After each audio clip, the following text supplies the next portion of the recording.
ಅಮ್ಮನನ್ನು ಕಳುಹಿಸಿಕೊಟ್ಟಿದ್ದೇನೆ. ಪಾಪ ಎಲ್ಲಿಗೆ ಹೋಗಿರ್ತಾಳೋ, ಎಷ್ಟು ದೂರಕ್ಕೆ ಹೋಗಿರ್ತಾಳೋ, ಅವರಿಗೆ ಆಯಾಸ ಆಗುದಿಲ್ವಾ? ಛ, ಏನು ಮಾಡುದು? ಅಲ್ಲ, ಅಮ್ಮ ಹೇಳಿ ಹೋಗಿದ್ದಾರೆ ಈ ಜಾಗ ಬಿಟ್ಟು ಹೋಗಬಾರ್ದು. ನನಗೆ ಅವರು ಬರುವ ತನಕ ನನಗೆ ಇಲ್ಲಿ ನನ್ನ ಹೊಟ್ಟೆ ಕೇಳಬೇಕು ಬೇಡ. ನನಗೆ ಹಸಿವಾಗುದಿಲ್ವಾ? ತಡಿಲಿಕ್ಕಾಗುದಿಲ್ಲ. ಹೀಗೆ ಮಾಡಿದ್ರೆ ಹೇಗೆ? ನಾನೇ ಸ್ವಲ್ಪ ಮುಂದುವರಿದು ಹೋದ್ರೆ ಏನಾದ್ರೂ ಲಾಭ ಆಗ್ಲಿಕ್ಕಿಲ್ವಾ?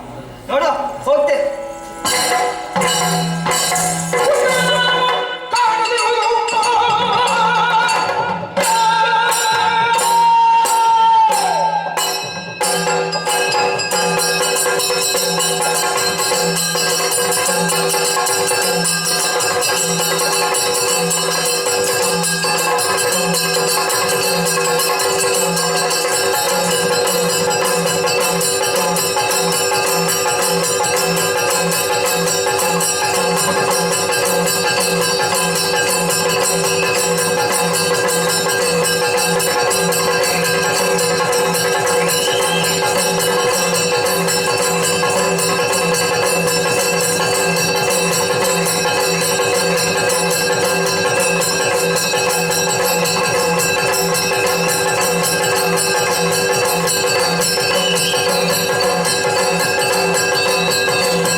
ನಾನು ಬಂದದರಿಂದ ಎಷ್ಟು ಪ್ರಯೋಜನ ಆಯ್ತು ನೋಡಿ.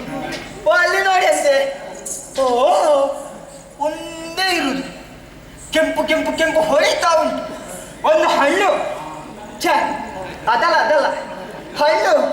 ಹೌದಪ್ಪ, ಈ ಹಣ್ಣಿನ ಬಣ್ಣವೇ ಇಷ್ಟು ಒಳ್ಳೆದಿರುವಾಗ, ಇಷ್ಟು ಚಂದ ಇರುವಾಗ ಆ ಹಣ್ಣು ತಿನ್ನುವುದಕ್ಕೆ ಎಷ್ಟು ರುಚಿಯಾಗಿರಬಹುದು.